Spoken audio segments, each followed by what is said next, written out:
Bismillahirrahmanirrahim. Assalamualaikum warahmatullahi wabarakatuh. Alhamdulillah wassalatu wassalamu ala rasulillah wala hawla wala quwata illa billah.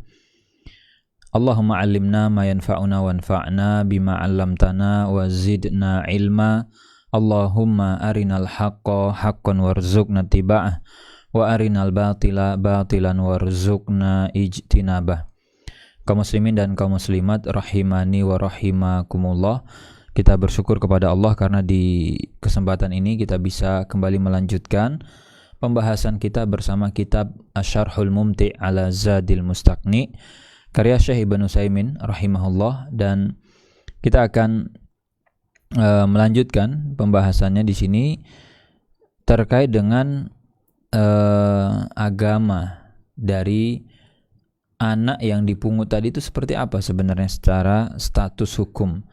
Di sini dikatakan wala yatba'u al-kafira fi dinihi illa bibayyinatin tashhadu annahu wulida ala firashihi. Jadi di sini dikatakan wala yatba' dan tidak ngikut dia. Ad-dhamiru ya'udu ala laqit. Yang tidak ngikut itu siapa? Jawabannya adalah si lakitnya. Anak bayi yang dipungut tadi itu tidak ngikutin. Apa yang dia tidak ikuti? Al-kafira fi dinihi. Dia tidak ngikutin agamanya orang kafir yang ngambil dia, yang mungut dia, yang rawat dia. Ai al-kafir allazi idda'ahu. Jadi kalau misalkan ada orang kafir kemudian mengklaim itu bayi saya, kata dia, untuk anak saya, maka nahkum bi annahu. Oke, ini sebenarnya tadi ada salah penjelasan. Jadi orang kafir yang dimaksud di sini bukan yang mungut tapi orang yang klaim gitu. Jadi ada orang kafir datang kemudian bilang itu bayi saya, Pak, itu kata dia. Oke, kita bilang nahkum bi annahu waladahu. Oke, berarti ini memang anaknya bapak, gitu kan? Ini anak kamu. Tapi, gitu kan? Catatannya di sini wala nahkum bi annahu ala dinihi. Ini nggak bisa kita mau hukumi agamanya sama kayak kamu, enggak. Ya anak kamu, agamanya dia Islam, gitu. Li'annahu sabaqalana anna laqit muslim. Itu defaultnya, dia muslim.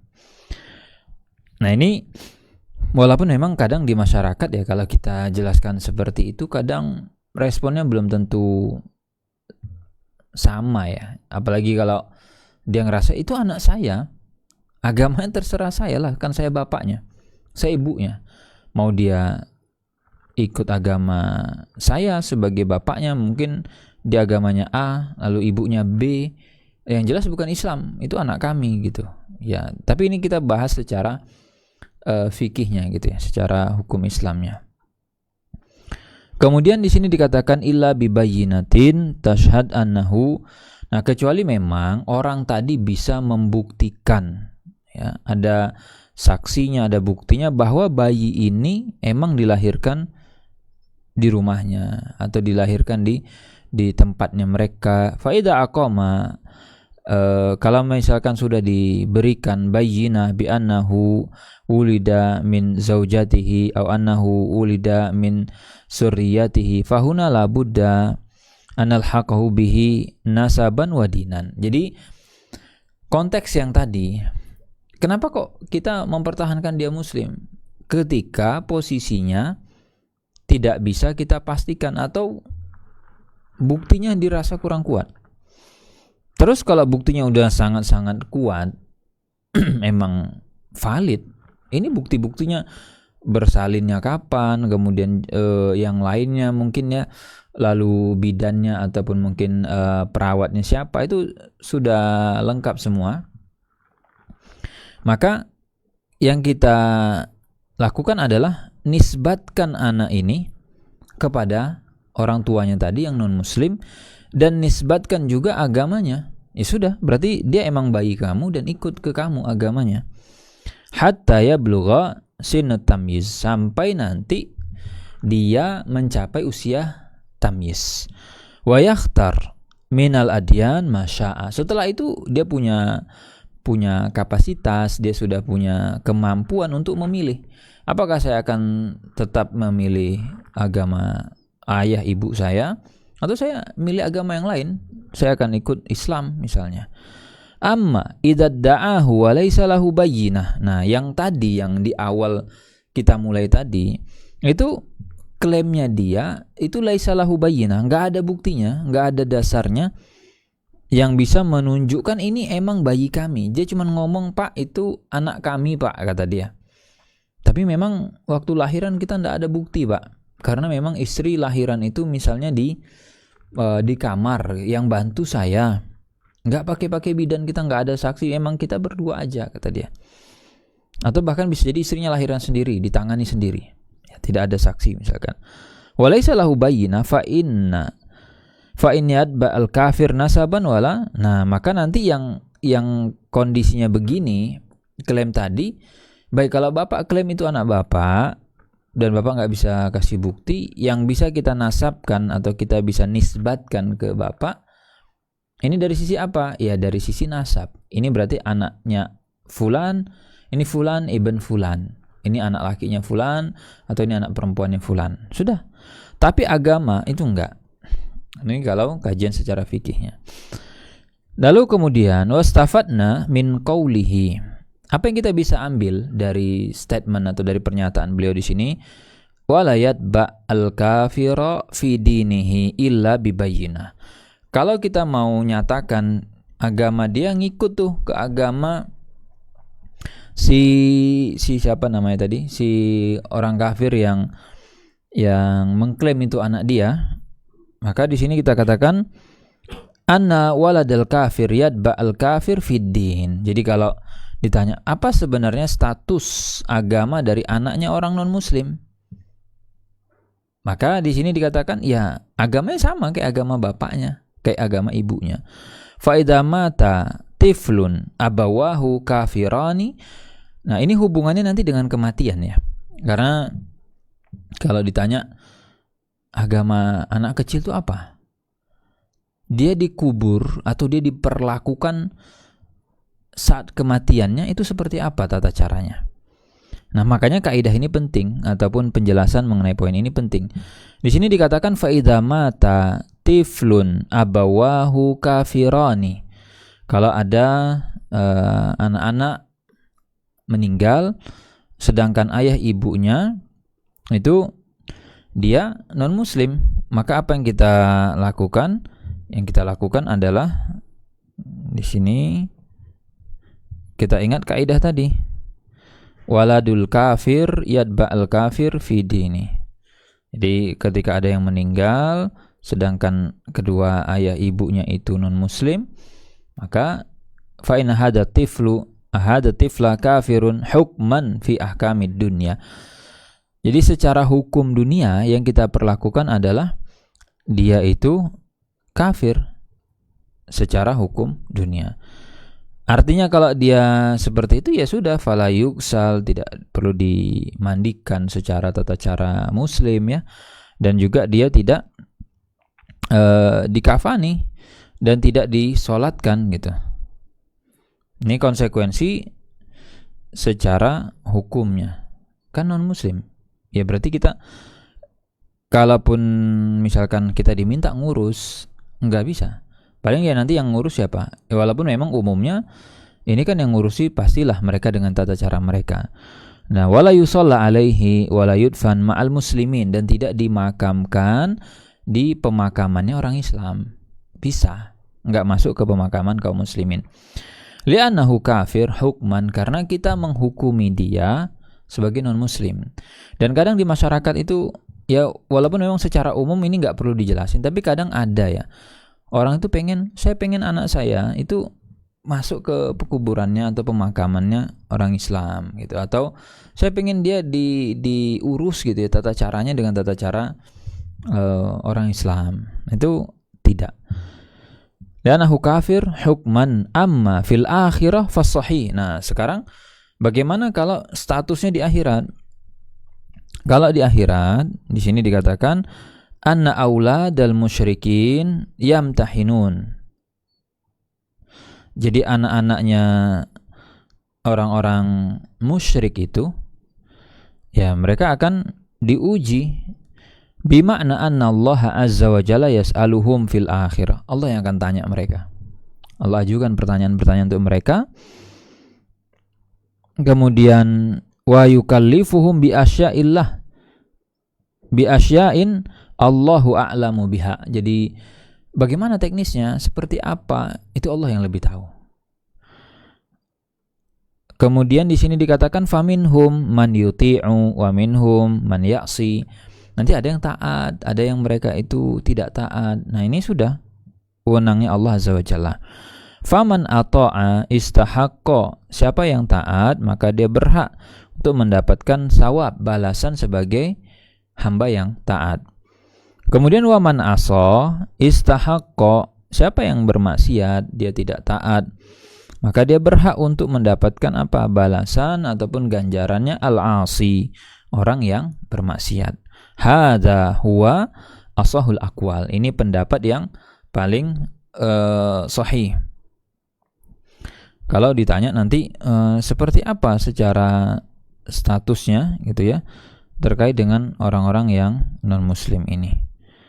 Anaknya maksudnya ya, bukan orang dewasanya. Kemudian di sini disampaikan juga hadza huwa ashahul aqwal fi atfalil musyrikin wa fi man. Nah, termasuk selain anak-anak juga, itu adalah orang-orang yang belum sampai lam tablughumud dakwah. Enggak nyampe itu dakwah Islam ke mereka, mungkin karena di pedalaman, mungkin di pelosok, atau mungkin mereka di daerah yang tertinggal, sehingga tidak ada pendakwah yang nyampe ke sana. Bahkan mereka tidak ada akses internet yang mereka bisa temukan itu channel-channel tentang Islam. Nggak nyampe sama sekali penjelasan tentang Islam kepada mereka, nggak nyampe. Nah, seperti apa statusnya nanti pada hari kiamat? Ya, sama seperti yang tadi. Fa hukmuhum fid dunya kufar. Kalau kita bicara hukum dunia, kita hukumi dia non muslim. Tapi kalau di akhirat nanti beda gitu ya. Li'annahum la yadinuna bil Islam. Kenapa kok kita hukumi dia non muslim? Ya karena dia agamanya bukan Islam. Tata cara dia beribadah, keseharian dia tidak memeluk agama Islam. Kan enggak bisa kita bilang, ya dia Islam dong. Enggak. Orang Islam kan enggak begitu. Jadi kita hukuminya gimana kalau di dunia? Ya non muslim. Terus di akhirat, nah di akhirat tadi kama sabaqo, seperti yang sudah kita baca sebelumnya. Kemudian wa ini i'tarafa birriqi ma'asabki munafin au qala innahu kafirun lam yuqbal minhu wa in da'ahu jama'atun quddima dzu albayyinah. Nah, kalau misalkan nih dia ngaku tuh kalau ini tuh budak gitu kan, sebelumnya beda pengakuannya, atau dia bilang ini tuh kafir atau non muslim gitu ya, sebelumnya nggak gitu dia ngomongnya, maka lam yuqbal minhu. Wa ini i'tarafa, di sini dikatakan siapa yang i'taraf, siapa yang ngaku, jawabannya adalah ya'udu ala al-laqit bi an qala lamma kabura asbaha yasihu minhul iqrar innahu raqiqun li fulan. Jadi misalkan ya, si laki tadi, anak bayi tadi, ketika dia sudah besar gitu ya, dan dia sudah bisa diterima pengakuan dia, lalu dikatakan bahwa ini budaknya fulan, dia ini bukan orang merdeka, maka kita bilang di sini nazarna in sabaqa mayuna fi da'wahu lam naqbal minhu. Jadi kalau dia bilang sebenarnya Pak, saya ini budak Pak gitu. Jadi waktu kecil dulu saya dibuang begini-begini. Sebentar, kita akan lihat dulu riwayat perjalanan kamu ya. Kalau ternyata cerita-cerita sebelum itu justru menafikan, justru bertentangan, dan kamu sebenarnya tidak budak, berarti statement dia itu nggak bisa diterima. Kan kamu berdasarkan data yang ada ini sebelumnya, kamu bukan budak. Masa ya sekarang tiba-tiba dibilang kamu budak? Kan enggak gitu. Nah, di sini kita tidak bisa terima lam naqbal minhu. Misal angkana hadzal laqit yatasarraf bi bai' wa syira' wa kulli syai'. Apa contoh atau apa indikasi ya? Orang ini tuh bukan budak. Dia melakukan transaksi pada harta untuk dan atas nama dirinya. Dia jualan, dia apalagi berdagang, dia transaksi-transaksi harta yang itu untuk dan atas nama dirinya. Dia bertindak untuk diri sendiri loh. Saya melakukan itu karena diri saya. Saya jualan A, jualan B, beli A, beli B. Berarti kamu bukan budak. Karena kalau budak, dia nggak memiliki dirinya. Transaksi-transaksi harta yang dia lakukan itu untuk dan atas nama siapa? Tuannya. Kepentingan tuan itu, bukan kepentingan si budak, karena dia nggak memiliki. Ini kan indikasi. Kok kamu bilang sekarang kamu budak? Kan sebelumnya jelas kamu bukan budak. Gimana ceritanya bisa berubah status nih, orang merdeka kok tiba-tiba jadi budak? Tidak ada peperangan, maka nggak bisa kita terima. Summa qala innahu raqiq fahuna. Ya di sini kalau ada klaim mengatakan dia budak, ya nggak bisa kita terima. Gimana ceritanya yang diterima kan?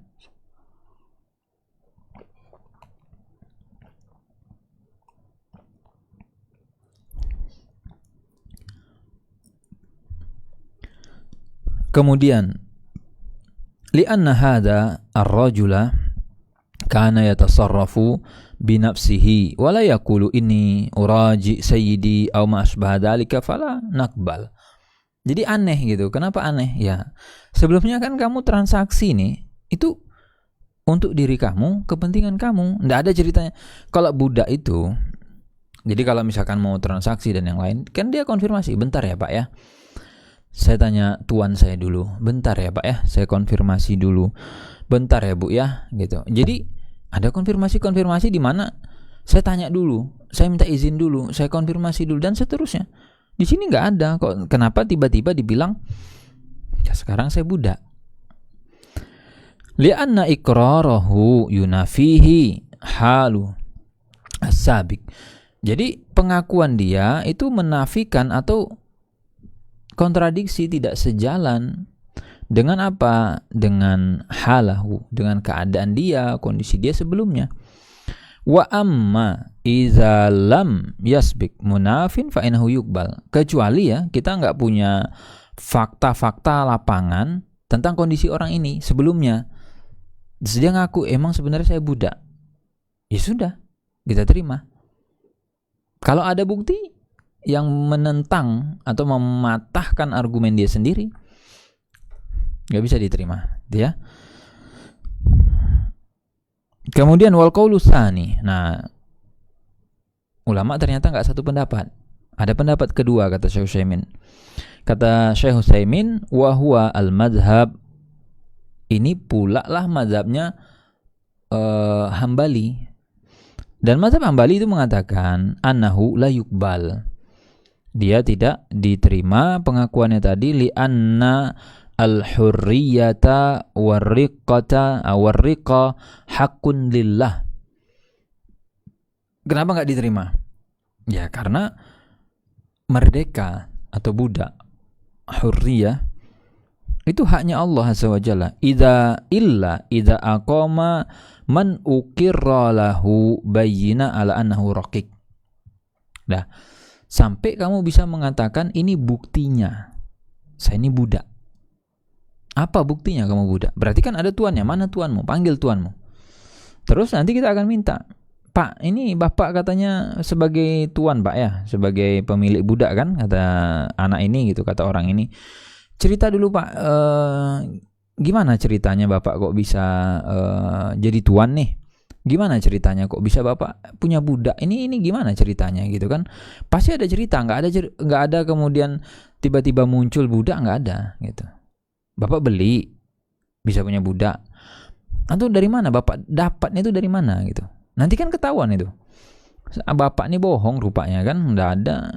Dari mana pula asal usul budak ini muncul, nggak ada. Nah itu maka bisa dikonfirmasi di sini.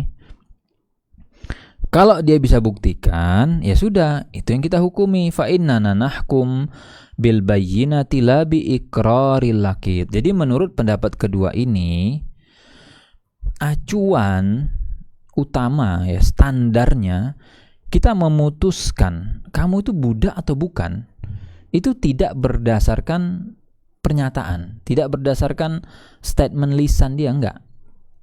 Jadi kamu ngaku kamu budak, enggak kita terima. Terserah mau kamu 10 kali ngaku, enggak kita terima. Kita bisa ACC, kita bisa terima kalau buktinya ada. Mana buktinya kamu budak? Ada. Sini buktinya. Wa hadza ahsan mimma zahaba ilaihi al-muallif. Nah, Syekh ini kan secara kecondongan ya, secara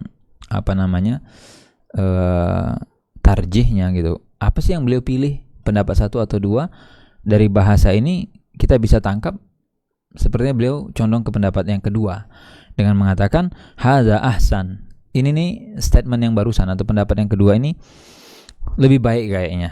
Gitu ya, ahsan mimma sabaq au mimma dhahaba ilaihil mu'allif, dari pendapat sebelumnya.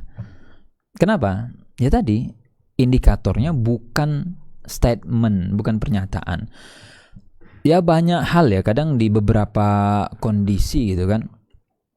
Mungkin orang ini diintervensi, mungkin orang ini mendapatkan tekanan-tekanan dari pihak tertentu gitu kan, sehingga dia akhirnya harus menyatakan satu pernyataan yang aslinya dia nggak begitu, tapi mungkin di belakang sana, di balik layar itu ya dia habis diantemi gitu kan, habis diteror dan yang lainnya, sehingga mau nggak mau ya dia harus melakukan apapun yang disuruh daripada nanti dia bermasalah.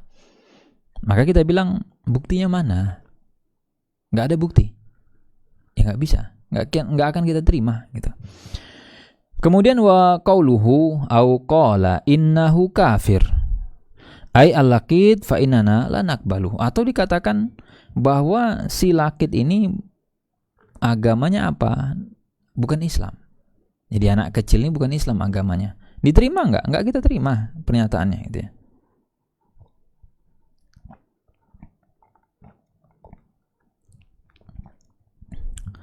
Li'annana hakamna bil Islam bi islamihi, karena yang kita hukumi, yang kita jadikan acuan itu ya dia agamanya Islam. Wa faidatu raddi qawlihi innahu kafir, apa faidahnya? Apa manfaatnya ketika dia buat pernyataan tadi ini non muslim atau ini kafir? Apa faedahnya kita reject gitu ya, kita tolak?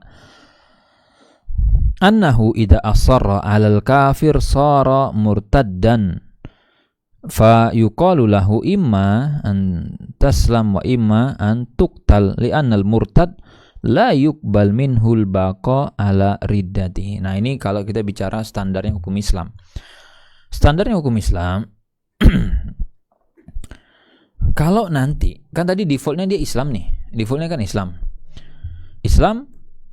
Kemudian dia mau geser ke agama lain, berarti ini murtad kan? Dari kamu aslinya Islam, tiba-tiba kamu pindah agama ke bukan Islam, maka hukumnya murtad. Nah, bagaimana Islam memperlakukan orang yang awalnya agamanya Islam kemudian murtad? Pilihannya cuma 2, diberikan kesempatan, kamu balik lagi ke Islam atau tuktal. Setelah kita konfirmasi dan yang lain tidak ada syubhat sama sekali. Emang dia memilih keluar dari Islam secara sadar tanpa paksaan dan yang lain, emang dia merasa Islam ini bukan opsi gitu. Maka secara hukum Islamnya orang ini seperti apa? Tuktal. Dibunuh. Ini kalau kita bicara standar ya, standar hukum Islamnya. Walaupun di lapangan kan untuk realisasi hal semacam ini bukan sesuatu yang mudah gitu ya, dan nggak tahu masyarakat kita siap apa tidak dan yang lain, dan wah ini akan menimbulkan polemik yang mungkin entah gimana gitu. Li'anal murtad la yuqbal minhul baqa ala riddatihi. Jadi Islam tidak memperkenankan dia murtad. Lakin law kana kafiran minal asli. Nah, bedakan nih, tolong dibedakan supaya nanti orang nggak salah paham. Kadang hanya dapat informasi separuh, ya kan? Separuh lagi nggak dapat atau tidak dilanjutkan pendengarannya ataupun penjelasannya, akhirnya salah paham.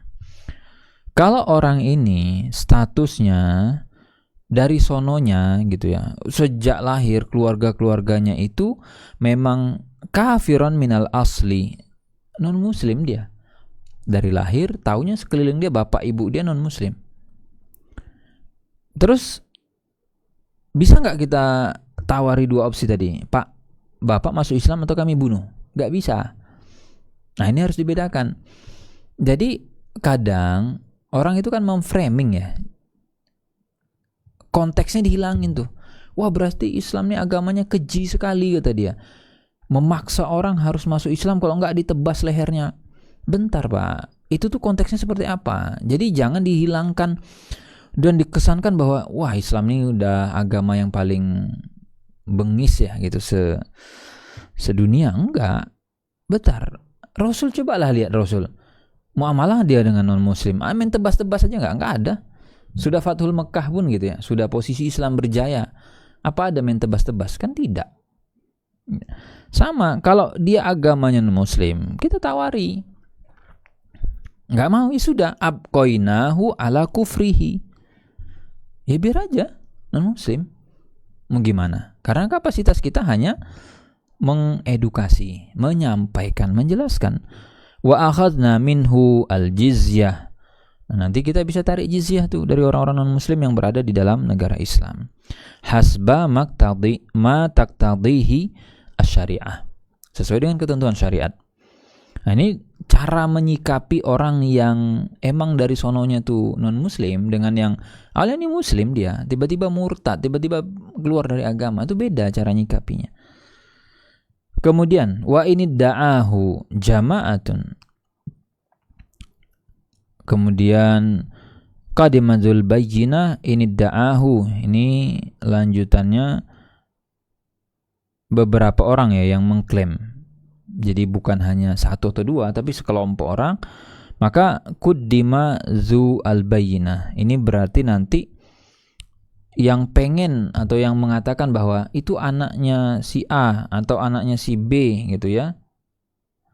Nah, ini tapi bukan satu orang gitu, jamaah. Berarti lebih dari satu. Kullu wahid qala hada ibni. Dan masing-masing bilang, "Pak, ini anak saya, Pak, ini bayi saya, Pak."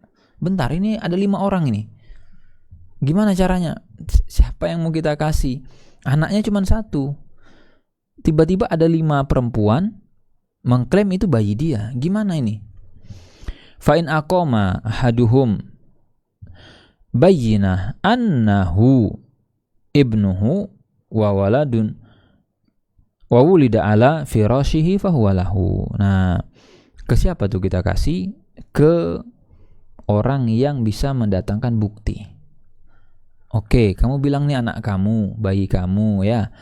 Mana buktinya? Enggak ada buktinya, Pak. Oke, sebentar.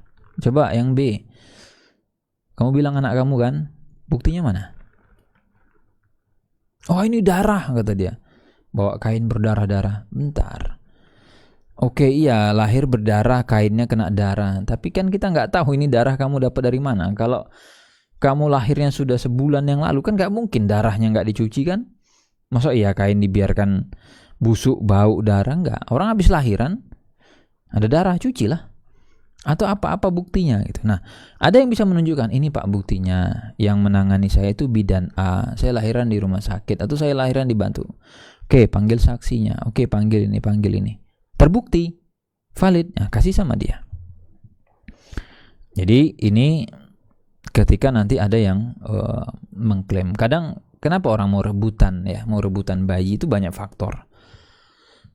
Bisa karena mungkin kok ini anak bayinya bagus ya. Bagus dalam artian apa? Misalkan tampilannya kok kayak ini gedenya ganteng nih, atau gedenya ini cantik deh gitu. Ini bayinya aja udah terus misalkan ini kayaknya bakal tinggi deh. Nah, jadi ada orang-orang tuh kadang memperebutkan gara-gara hal-hal semacam itu. Wa illa, nah kalau tidak, faman alhaqathu alqafah bihi. Nah, ini apa namanya? Metode ya, cara. Kalau sekarang kan kita pakainya DNA ya. Tes DNA-nya si bayi dari yang 5 ini yang ngaku mana itu paling cocok DNA-nya. Kalau ini dia ada profesi al-qafah. Jadi dia bisa ngelihat tuh ketika dicocokkan antara telapak kakinya bayi ini dengan telapak kaki orang-orang ini tuh mana yang punya kemiripan atau kecocokan sangat tinggi. Itu skillnya tuh di situ, keahlian orang ini gitu ya. Kalau kita kan nggak bisa, nih telapak kaki bayi ya gitu-gitu aja, nggak bisa juga kita baca kan. Disuruh telapak kaki orang diajarkan 5, nggak bisa juga kita bedakan. Mana bedanya? Ini sama-sama mungkin ada apa namanya garis. Kalau di tangan ada garis tangan, di kaki ada garis kaki, itu sama bagi kita sama aja. Karena kita nggak punya sensitivitas ya, kepekaan untuk menangkap perbedaan-perbedaan itu secara detail pada bagian-bagian ini gitu. Walaupun kalau alat sekarang kan bisa canggih ya, jadi ketika di scan sidik jari kita tuh kan beda-beda, kaki di scan gitu kan. Nah, ai dalam yakun li ahadihim bayyinah fa innana nuriduhu alal qafah. Kalau nanti tidak ada yang bisa mendatangkan bukti, udah diminta 5-5-nya nggak ada buktinya. Termasuk nanti dari 5 ini salah satunya memang yang asli. Dia bahkan nggak bisa.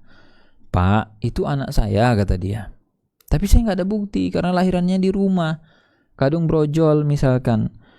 Itu saya tampung sendiri waktu brojol. Kemudian mutus hari-harinya ya saya kerjain sendiri dan yang lain tuh nggak ada orang di rumah.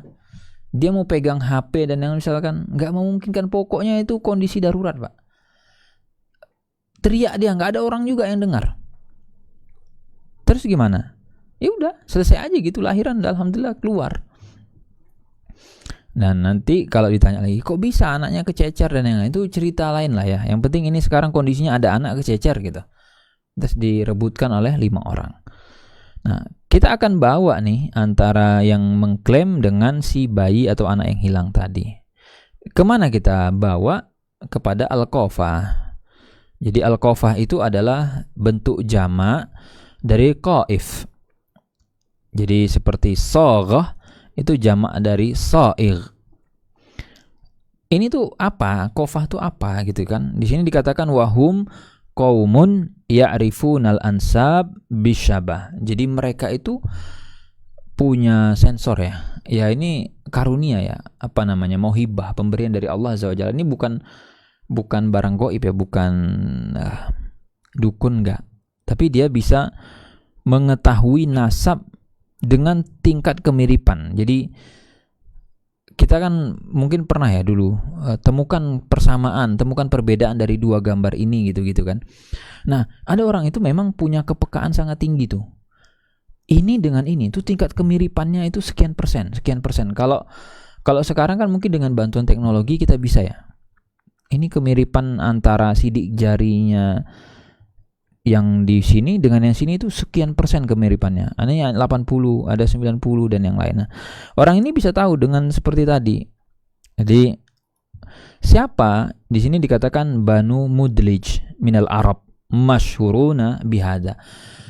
Jadi keturunannya ataupun kabilah Bani Mudlij ini di kalangan orang Arab itu suku yang masyhur. Mereka diberi karunia oleh Allah Azza wa Jalla itu bisa membaca gitu ya, atau bisa ngelihat bihada. Walihada lama dakhala Nabi sallallahu alaihi wasallam ala Aisyah radhiyallahu anha zata yaumin masruran. Kemudian di sini dikatakan ketika Nabi sallallahu alaihi wasallam gitu ya menemui Aisyah radhiyallahu taala anha pada suatu hari, fa sa'alathu faqala laha alam tarai ila.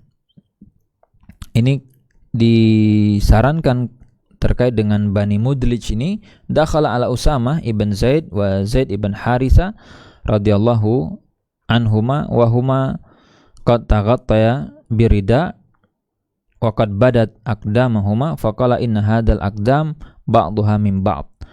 Jadi ketika ditunjukkan nih, ini kaki si bayi, ini kaki bapaknya. Orangnya ditutupi. orang wajahnya. Jadi dia hanya dengan lihat telapak kakinya saja, Pak coba baring Pak gitu ya, baring. Kemudian kan tegak tuh kakinya kan kalau telentang itu. Ini telapak kaki bayi ini nih. Terus dibilang sama dia, inna hadhil aqdam ba'duha min ba'd. Jadi telapak kakinya ini tuh asalnya dari sini kata dia. Bisa tahu dia bahwa ini telapak kaki si anak ini bapaknya. Dan nanti kalau ada telapak kaki yang lain, dia bisa bedakan ini nggak cocok sama yang ini. Fasurah Nabi sallallahu alaihi wasallam bi syahadati hadar rajul al-qaif alladhi la ya'rifu ma wa la ya'rif amrihima. Jadi Nabi senang ketika ketemu tuh dengan orang punya skill seperti tadi. Dan orang ini nggak pernah ketemu sama sekali dan dia emang nggak tahu ada urusan apa antara mereka gitu kan ya. Tapi ketika melihat ini sinkron gitu, ini cocok. Jadi ya itu sekali lagi karunia yang Allah berikan.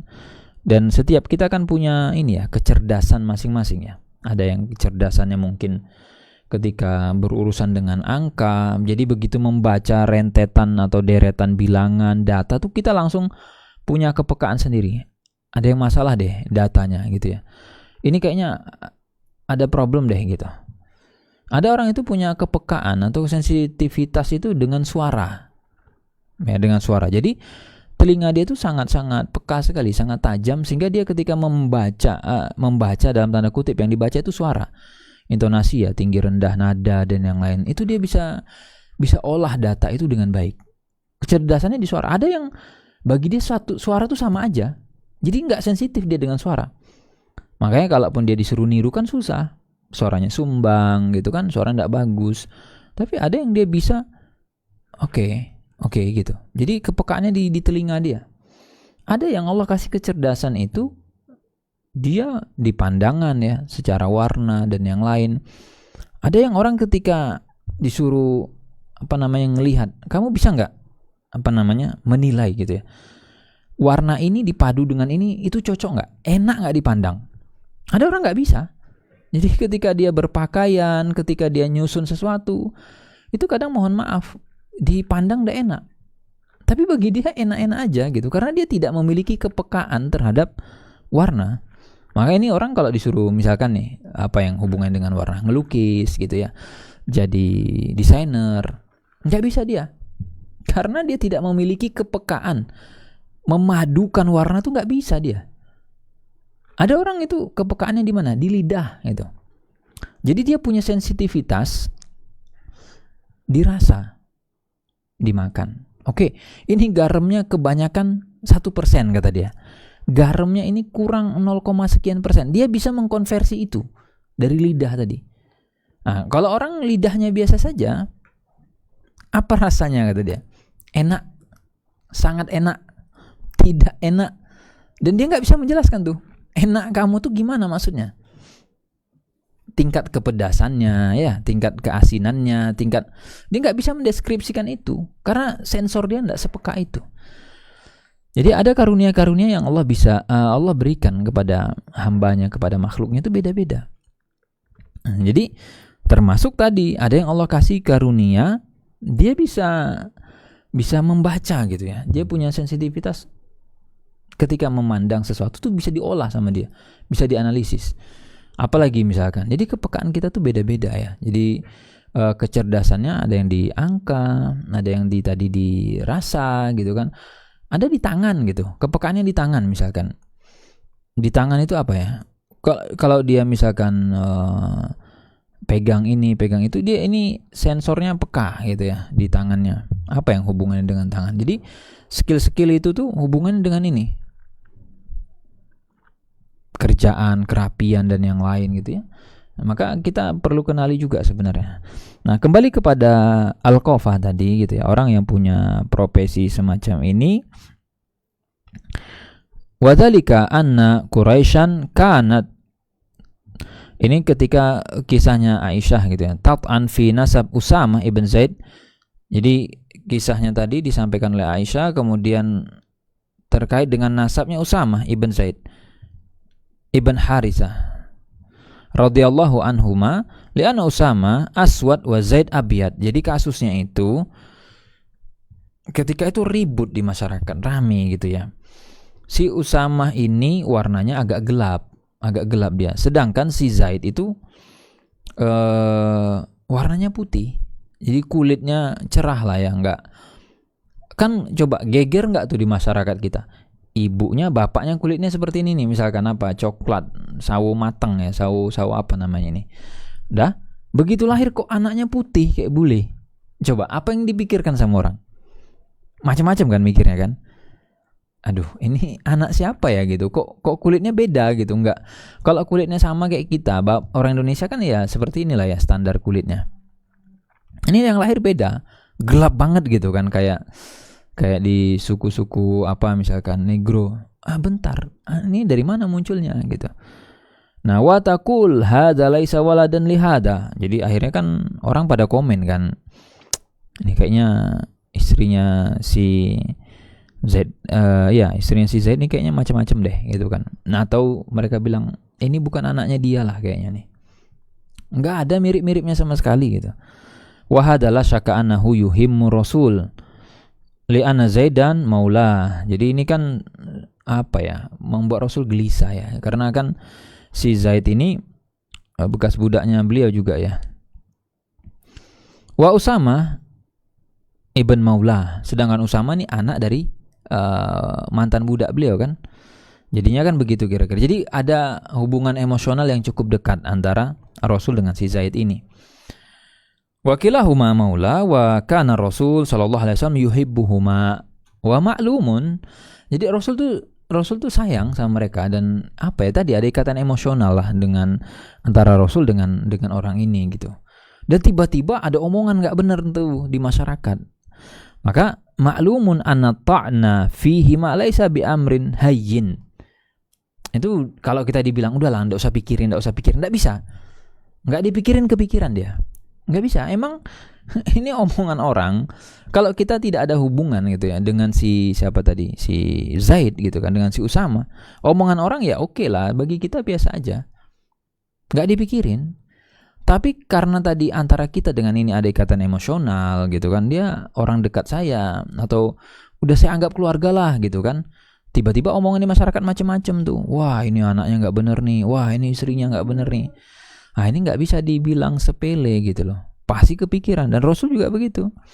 Nah, pada saat si Qaifnya tadi, ketika mungkin kalau kita sekarang kan siapa tuh yang punya keahlian untuk apa namanya, membaca yang seperti tadi, paling kita bawa rumah sakit lah atau kemana, tes DNA gitu kan. Nah, cek hasil tes DNA gimana, oh pak ini betul pak, emang valid dia bahwa sama nih rantai DNA-nya antara anak ini dengan si bapak ini. Sudah tuh valid ya, valid. Oke, clear sudah. Walaupun mungkin pigmennya ataupun warna kulitnya beda misalnya. Nah, ketika disampaikan seperti itu, kata orang ini hada min hada gitu kan. Ini tadi dari sini asal usulnya, ya sudah.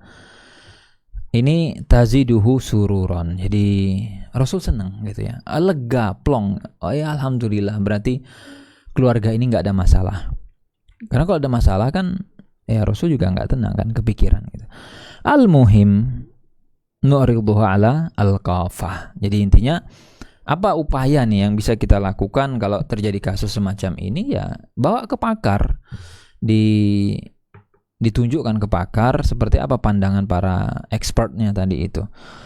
Oke, fa nuridu ala al-qafah hada yarji fihi ilal asalib al-mu'tada. Imma bi an yuridil wajah wa tasril ajsam ayaj'al ha'il. Jadi teknisnya seperti apa? Dan nanti tergantung biasanya sebagaimana dilakukan. Itu ada kadang wajahnya ditutup, hanya tunjukkan telapak kakinya. Dia suruh menganalisis itu saja. Karena dia punya apa tadi namanya, kecerdasan yang Allah karuniakan kepada dia, dia bisa lihat. Kalau kita yang nggak punya ya biasa aja. Sebagaimana tadi kita disuruh ngetes makanan, coba. Nggak bisa kita mendeskripsikan. Makanya yang nggak punya kepekaan di lidah jangan jadi juri. Jangan jadi juri lomba masak, sadar diri. Nggak bisa kita.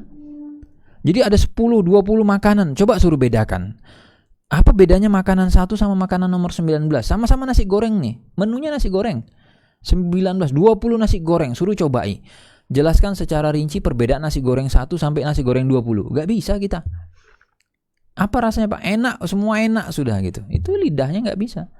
Tapi kalau orang secara sensitivitas dikasih kelebihan oleh Allah di lidahnya, itu gak perlu kursus itu. Gak perlu kursus privat apalagi misalkan. Pelatihan gak perlu. Emang dia udah punya kecerdasan itu.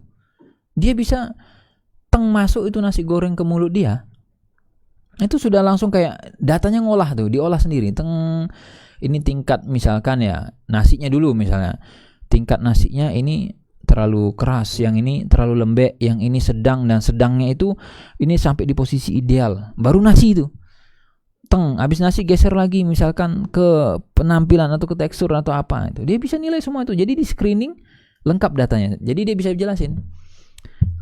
Ini sama ini mirip kata dia secara kualitas, tapi ada perbedaan di sisi ini. Itu bisa dia jelasin dan kita enak gitu dengerin penjelasannya, dan kita percaya aja karena kita nggak bisa baca data itu. Dan nanti para pakar yang lain pun bisa mengkonfirmasi. Nah coba kalau kita jadi juri, pasti orang nggak puas. Kok bisa yang ini kamu anggap paling enak, padahal ini rasanya keasinan. Gimana? Ya karena nggak punya kecerdasan di lidah. Nah kemudian ini tadi untuk permasalahan kalau kita bingung ya menentukan anak ini sebenarnya anak siapa, karena yang ngeklaim tuh ada 5 tadi. Yang 5 bilang tuh anak saya. Jadi bisa dari kaki tadi, bisa dari tangan misalkan.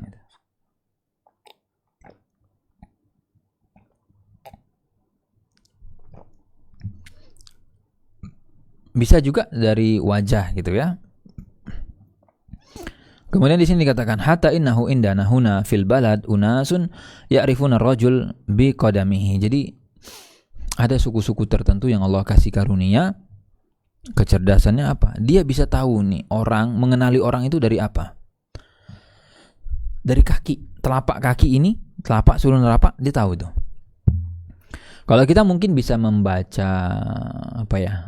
orang lain itu mungkin dari bakat dia yang menonjol, dari apalagi kecenderungan dia dalam berinteraksi, dalam berkomunikasi gitu kan. Bisa mungkin kita tangkap, oh orang ini mungkin dominan menggunakan rasa, oh orang ini dominan menggunakan logika, oh orang ini kecenderungannya seperti ini, direct, indirect, dan bisa. Tapi mungkin gak akan sepeka atau setajam ini. Faidaro al-qadam wa ra'a asabi'ah. Jadi orang ini lihat telapak kaki, lihat jari, itu dia bisa. Jadi ada 100 telapak kaki bapak dan ada 100 telapak kaki anak. Ini disuruh nyocokin tuh bisa. Bayangkan coba. Kalau kita nggak bisa. Jadi ada 100 telapak kaki bapak-bapak, ada 100 telapak kaki anak-anak. Dan ini berpasangan sebenarnya mereka.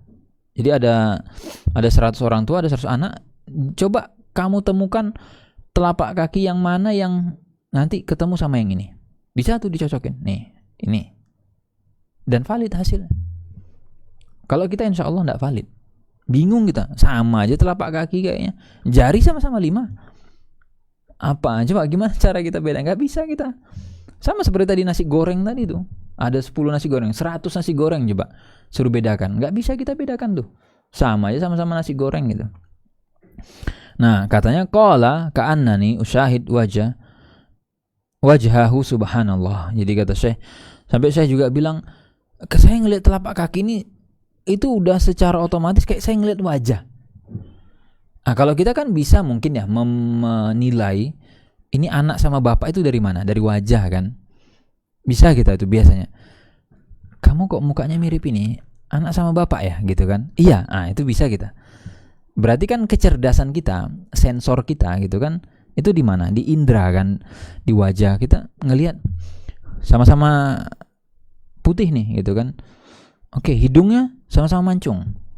Model wajahnya sama-sama peta gitu kan. Kan ada orang wajah itu dia peta dia. Ada yang bulat model wajahnya, ada yang modelnya oval, lonjong. Oke, bapak sama anak ya? Atau abang beradik ya? Bisa kita. Nebak-nebak itu masih lebih gampang bagi kita ketika lihat wajah. Tapi lihat telapak kaki coba. Gak bisa. Gimana caranya itu ya? hatta innahu idza salakal jidar wa kanatil judran min qabl mina min tin tata'athar bil asabi. Jadi bahkan dia membaca telapak kaki itu yang nempel di tembok itu bisa. Jadi kadang kalau dulu ya temboknya itu kan dari tanah kan. Jadi ketika nempel tuh kadang bekas-bekas telapak kaki itu tersisa di situ. Nah, termasuk kalau dulu ada maling dan malingnya manjat tembok, ada di situ sisa telapak kaki dia. Itu bisa ketahuan kok. Jempolnya aja tuh ketahuan, bekas jempolnya. Ini jempol siapa tahu mereka. Kalau sekarang kan kita yang nggak punya keahlian itu pakai apa? Ya pakai database apa sih namanya ini? Telapak kan ya, database-nya sidik jari, database-nya ini bisa tuh. Jadi nanti sidik jari yang ditemukan di TKP apa misalkan. Oh, sidik jarinya begini, dipotret kan, diambil sidik jarinya, masukkan ke sistem. Kita perintahkan sistem tolong temukan sidik jari yang seperti ini. Sistem akan screening, tek ketemu tuh. Ah, ini yang cocok sama dia. Kalau dulu enggak, ya modelnya seperti tadi, Al-Qafa tadi. Sehingga ketika dia lihat telapak kakinya, itu sudah kebayang sama dia langsung secara otomatis ya sistemnya. Orang ini wajahnya begini. Jadi ka'annani syahid wajhahu. Jadi saya ini udah kebayang saya muka dia kayak apa kata dia. Dengan lihat telapak kakinya saja. Makanya kan kalau di sistem yang punya database sidik jari itu, yang kita kan butuh nih orang seperti apa kan gitu ya. Maka kita input tuh sampel yang mau kita cari, sistem men-screening ketemu misalnya ada di database-nya. Ini sidik jarinya, pasti kan di situ akan muncul wajahnya, informasi penting tentang orang ini gitu. Selagi ada di database bisa nanti sistem membaca. Wa idza dakhala ala hasil ghanam wa sarika wa kharaja wa ra'a asar aqdamihi fi ramal qala huwa fulan. Nah, jadi itu ini kayak pakar sidik jarinya zaman zaman sekarang gitu. Termasuk ada kasus pencurian nih. Apa yang dicuri? Kambing. Orang ini masuk ke kandang kambing dan kakinya ini nggak pakai sendal kan, napak di pasir di tanah. Ada tuh bekasnya. Besok panggil tuh pakarnya, Pak tolong cek Pak, ini siapa malingnya. Dan ini sekali lagi bukan dukun ya, bukan dukun. Memang dia membaca data berdasarkan inputnya tadi telapak kaki. Kalau di sistem kita sidik jarinya, dia mengolah data itu. Dan itu bisa dijelaskan sama dia, ini gitu. Kalau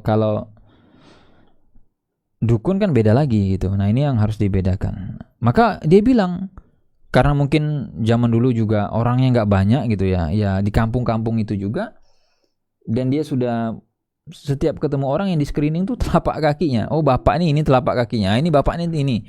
Nah, kalau kita itu kan kadang ketika men-screening orang, ketemu orang, apa yang kita screening biasanya? Aroma kadang kan. Ada orang di hidung itu. Sehingga dia itu bisa men-screening aroma. Jadi ketika bau aroma ini pasti si A. Lewat lagi bau. Ini si B nih.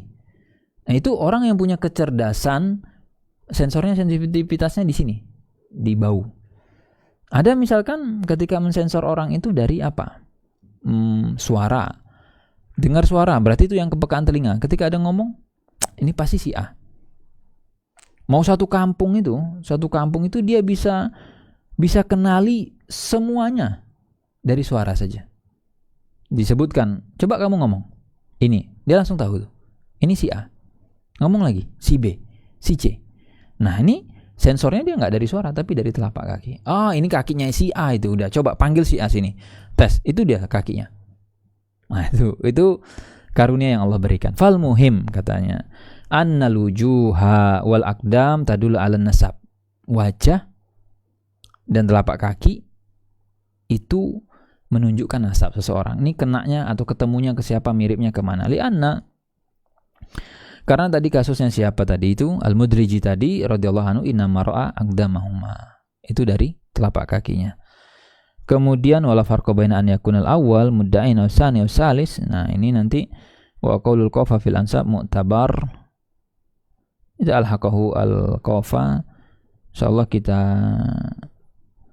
lanjutkan ya di pertemuan berikutnya. Insyaallah ini alhamdulillah sudah habis ya yang jilid ini. Mudah-mudahan ada faedahnya, yaitu yang bisa kita bahas untuk sesi kali ini. Insyaallah kita sambung di pertemuan berikutnya dengan pembahasan yang lain. Kita cukupkan. Wassallallahu ala nabina Muhammad wa ala alihi wa sahbihi wasallam. Assalamualaikum warahmatullahi wabarakatuh.